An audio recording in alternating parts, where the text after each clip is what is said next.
Hello guys, my name is Monjobe Comprenjo, taking the Bachelor of Science in Information Technology at Pibso Lambunao campus.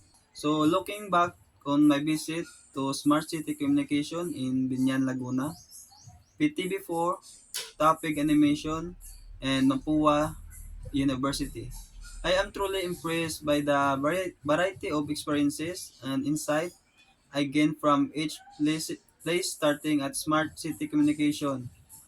I got deep look into the cool technologies, improving communication and connectivity in the city, focusing on making things work better and sustainably using smart system and data-driven methods. Learning about how technology changes city life was eye-opening and motivating, showing how digital progress can bring positive changes.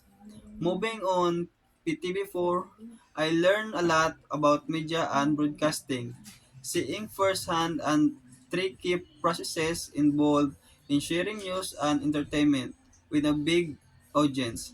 Seeing how teamwork and coordination are key to making media world and how storytelling can shape what people think and talk about. During my visit to Tapig Animation, I got to see the fun and creative side of animation.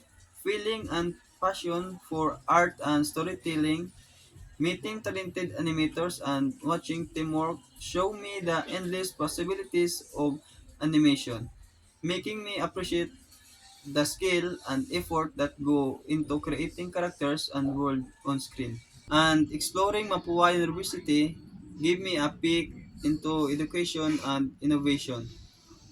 With a lively campus that encourages curiosity and hand-on learning, taking to teachers and students stressed the value of hard work and development is shaping the future through knowledge and innovation.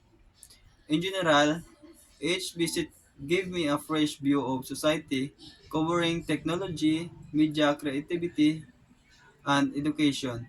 Experiencing this organization firsthand was not just informative but also enriching, reminding me of the huge impact of exploring new things and learning about the world we live in.